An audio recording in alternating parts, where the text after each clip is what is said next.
这九幽黄泉竟如此硬核。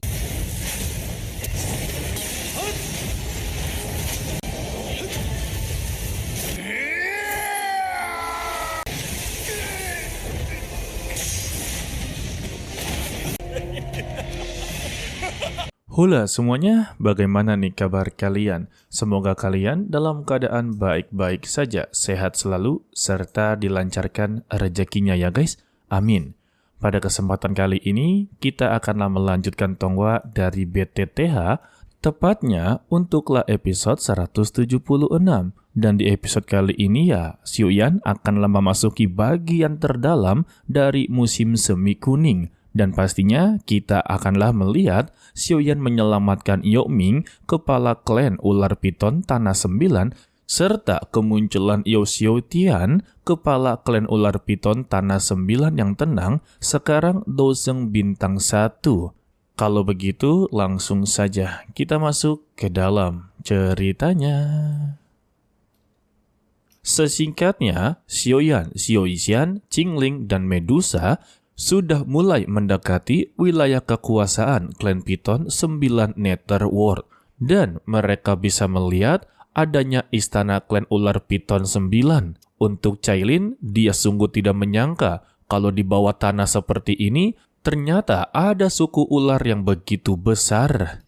Qingling sebagai pemandu dalam perjalanan ini memberitahu ya kalau dirinya ini merasakan bahwa 9 Netherworld berada di jauh di dalam nadi bumi. Yang berarti ya, jalan yang mereka lalui ini masih dikatakan sangatlah jauh dari tempat yang mereka tuju guys. Dan Xiuyan meminta berhati-hati. Lantas, mereka memilih untuklah berjalan saja. Setibanya di bawah ya, mereka dihadapkan dengan Sungai Kuning atau yang disebut Jiu Huangquan. Kalau diartikan sebagai sungai musim semi kuning. Dan Xiuyan bisa merasakan aura yang begitu sangatlah dingin. Lalu, Xiuyan mempunyai rencana. Pertama-tama ya, dia akanlah pergi ke dasar dunia bawah untuklah mengambil kristal darah dunia bawah. Setelah dia berhasil keluar ataupun mendapatinya, maka ya tugas dari Cailin pergi ke dunia bawah untuklah berlatih. Dan dialah yang akan melindunginya selama Cailin berlatih.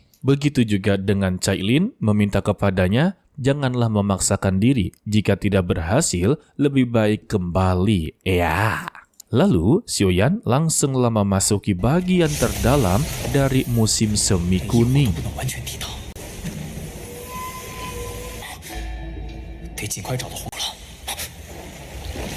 Semakin dalam dia menyelam, maka ya semakin dingin menyelimuti tubuhnya. Dan secara tiba-tiba, Xiuyan diganggu dengan kemunculan ular dalam jumlah yang begitu banyak. Sehingga ya bermain kejar-kejaran dan sempat melakukan bentrokan kekuatan guys.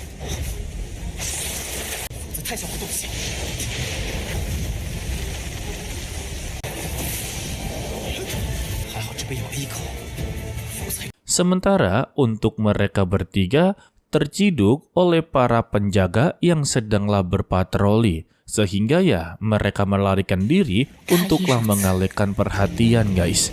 Kembali kepada Xiuyan, dia akhirnya menemui salah satu pintu yang menurutnya akanlah menghubungkan dia ke bawah tanah yang sangatlah dalam. Tetapi setibanya di sana, itu hanyalah sebuah tanah kosong yang sama sekali tidak terlihat adanya tanda-tanda kehidupan.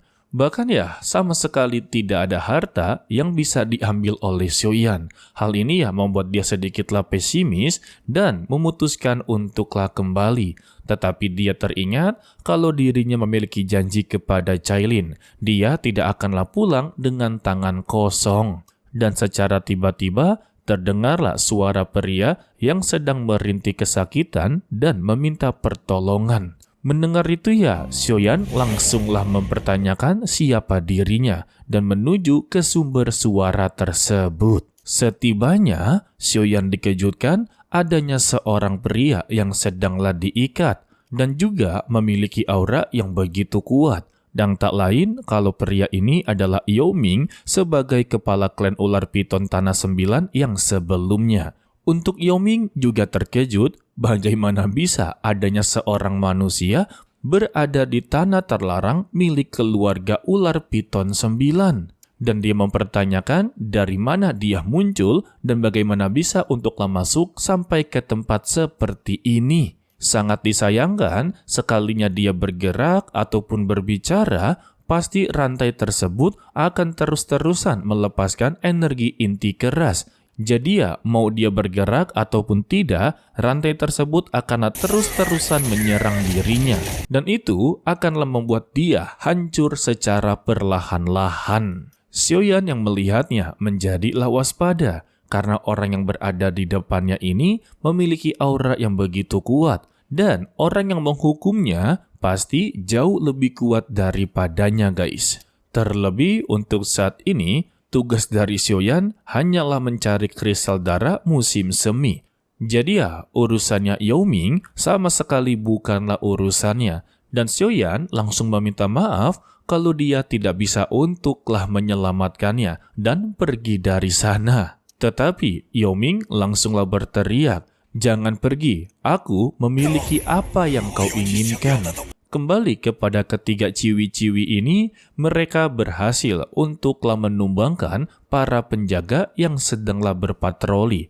Tetapi ya, dengan cara begini sudah pasti akanlah memicu masalah besar, guys. Meski begitu, mereka akanlah tetap bertahan dan memberikan waktu bagi Xiaoyan.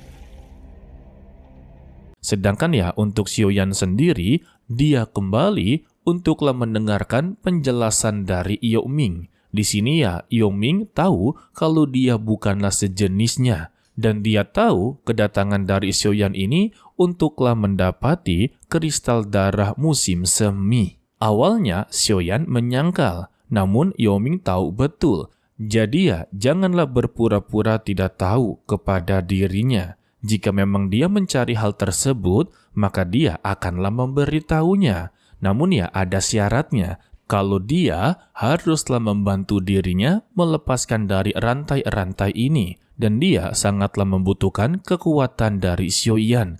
Tetapi ya, Xiaoyan menolaknya. Dengan memberikan sepotong Yellow Spring Blood Essence bukanlah sesuatu yang dibutuhkan, guys. Dan itu tidaklah cukup baginya untuk mengambil resiko yang akanlah melibatkan dia dalam kekacauan ini. Dan faktanya, Xiaoyan tahu mereka yang telah dipenjara di sini pasti ada hubungannya dengan klan ular piton 9. Jadi ya, jika Xiaoyan menyelamatkannya, sudah pasti dia juga akan terlibat dalam masalahnya. Dan Yao Ming memberitahu kalau dia ini adalah kepala dari klan ular piton tanah 9. Mendengar itu ya, Xiaoyan begitu terkejut. Sejauh ini, yang diketahui oleh Xiaoyan ya, kepala klan ular piton saat ini bernama Yao Xiaotian. Mendengar itu ya, Yao Ming langsung tertawa terbahak-bahak, memuji sembari menyindir adiknya sendiri kalau dia adalah pemimpin yang begitu hebat tetapi begitu kejam terhadap saudara kandungnya. Sebab ya, untuk adiknya ini atau Yao Xiaotian benar-benar begitu kejam hanya untuk mendapati tatah kepala klan ular sampai membuat dirinya menjadi seperti ini. Sejauh ini ya, Yao Ming mengetahui alasan dibalik adiknya melakukan ini karena dia telah cemburu besar dan iri hati. Sebab untuk ayah dari mereka berdua benar-benar memperhatikan Yao Ming saja. Jadi ya, adiknya memiliki rencana untuklah mengurung dia di sini dan sampai sekarang ini dia mengalami penderitaan terus-menerus.